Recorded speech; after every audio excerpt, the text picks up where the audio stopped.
kumusta po kayo guys? Okay, so Leo, maraming salamat po sa walang sawang pagsubaybay sa ating mga reading. And kung kayo ay bago pa lang sa ating channel, mag-subscribe na po kayo guys. And i-click mo na rin yung ating notification bell para lagi po kayo guys updated sa ating mga bagong upload. So ayan Leo, ang reading natin is ano ba ang ganap sa iyo ngayong December 2023. Okay? Huling buwan ng 2023. So kumusta naman ang mga Leo? Tingnan natin. Anong ganap sa inyo ngayong December? Wait lang po. Leo, Sun, Moon, Rising, and Venus sign. Leo, Sun, Moon, Rising, and Venus sign. Okay. Hindi natin kukunin kasi dalawa yung nag-flip.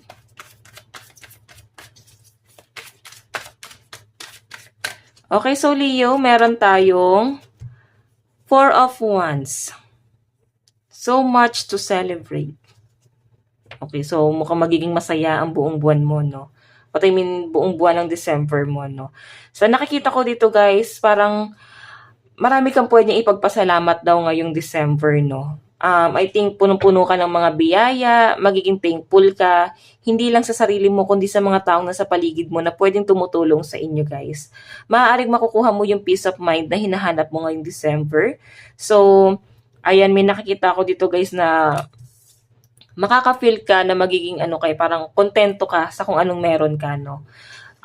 Mafe-feel mo sa sarili mo na parang tinanggap mo na yung mga bagay na hindi mo pa matanggap noon. Kumbaga, may mga parang acceptance is the best way to move on. Parang ganon.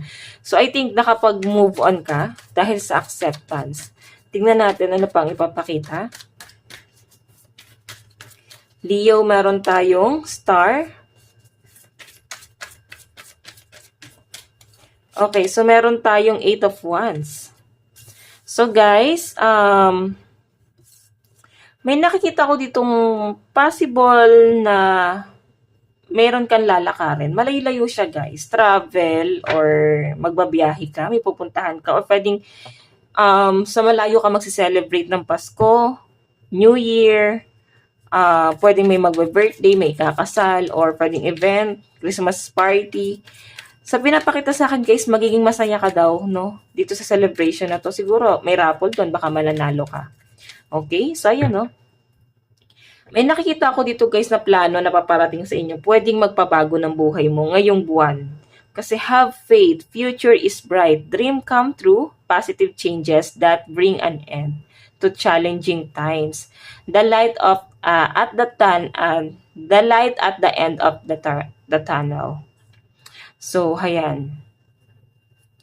Kung ano man itong mga nangyayari or possible na maganap sa inyo, Leo, malaking impact sa'yo to ngayon eh. May nakikita rin ako dito guys na maaaring meron daw pong magre-reach out sa inyo na isang tao, someone from the past, Leo. Okay, kumbaga para bang napagod na siya sa kakaisip. Napagod na siya guys sa parang paligoy-ligoy pa niya sa buhay niya. So I think kung nakakausap mo to guys, parang may pag-amin siyang gagawin sa inyo. Okay, para bang wag na nating paligoy-ligoyin pa to, parang kung tayo-tayo. Or pwedeng meron ka makikilala ngayon, someone new ngayong December, na napakabilis ng energy ng taong to. Parang gusto niya na agad ng may isettle sa inyo. Gusto na niya agad, guys, alam mo yun, yung parang minsan ka lang niya nakita pero nasabi niya na sarili niya na ay gusto ko nang makasama sa buhay ko to. Hindi niya na guys paliligoy-liguyin pa. Leo, gusto ka na niyang maging asawa, gusto niya na maging jowa. Ganun yung nasa-sense ko sa kanya, okay? So, tignan pa natin ano ipapakita ng inyong energy, Leo. Ano pa ipapakita rito, Spirit Guide?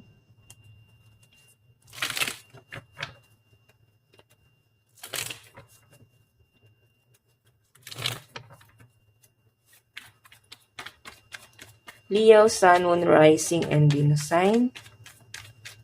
So, guys, meron, diba? Kakasabi ko lang. Mukhang, kung ikaw ay single, Leo, mukhang magkakaroon ka na ng karelasyon ngayong December 2023. And nasa sense ko siya guys, since pwedeng 2 months, 2 weeks, or pwedeng bago pa lang kayo. Pero kung hindi siya this December, parang nagra-run lang siya guys sa end of December to January, no? Ganon yung nasa sense ko sa kanya. Okay, pa-end ng December. Tignan pa natin. Leo. Okay. Medyo conflict lang tong taong to, guys. Pero gusto ka niya. Marami nangyayari sa buhay niya ngayon, guys. Sa pinapakita sa akin dito, no? Medyo naging mabagal siya kasi meron siya, guys, inaayos. Siguro nagkakasakit tong taong to or hindi niya, guys, kayang i-direct ka. Kasi medyo, confused siya sa nararamdaman niya. Siguro matagal siyang single. And parang, na-feel na naman niya na parang, na-in-love na ba ako? Ganun.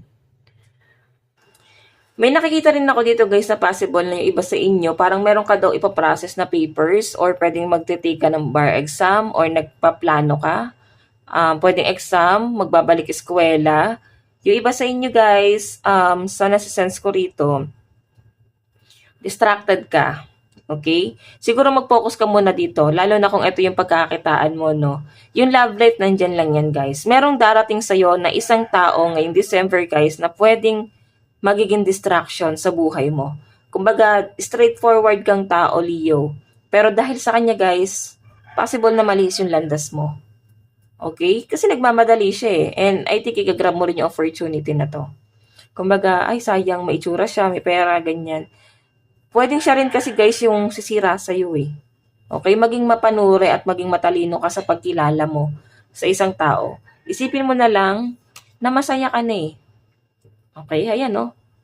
Nakakapag-enjoy ka, nakakapag-explore, at magaan ang lahat ng bagay sa'yo. And sa pinapakita sa akin dito, Leo, wag mo daw masyadong i-pressure yung sarili mo. Okay? Focus ka muna sa goal mo sa buhay. Baka kasi, Leo, mawala ka sa ano mo eh, sa line mo. Yun lang yung sinasabi ng card. Okay? Kumbaga, ayan o, 8 of Swords, may ista ka na naman. Iba sa inyo, guys, grabe kayong magmahal, Leo.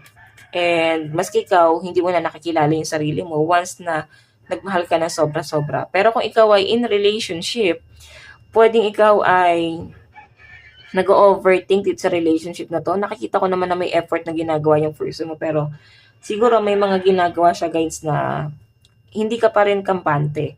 Yung iba naman sa inyo, guys, na single, ayan, kilalanin mo muna yung sarili mo dito. Kasi parang dumarating ka sa point na parang lumilipad ka. Lumilipad yung isip mo. Okay? Tingnan natin ang inyong love advice. Meron tayong calling in your soulmate. Diba? May paparating talaga, guys. New person. Pwedeng past person eh. Kasi mabagal yung energy. Meron tayong honeymoon. Naku, mukhang may bibigay talaga. So, wala namang masama. Siguro foreigner to. Wala namang masama, guys. Pero, syempre, kailangan alam mo yung limit mo. Advice ni Leo. Sorry, guys. Nagagalaw. Meron tayong crystalline. Energy, wonder, alive, and beauty. And leave the past behind. 'Di ba? Yan yung advice mo. Kung ito ay past person, baka kasi, guys, masira na naman niya yung buhay mo.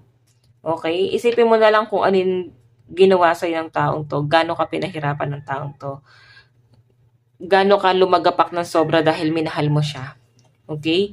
Baka kasi, guys, bumalik ka sa dati. Pero sa nakakita ko naman, guys, may pagbawi naman siyang gagawin. Siguro, i-test mo siya, no? Kailangan merong assurance. Pero nasa yan, guys. Malaki ka na. Ina-advisean lang kita na baka masaktan ka ulit. Okay? So, Leo, ito lang naman po ang inyong reading hanggang sa muli. God bless and love you all. Thank you.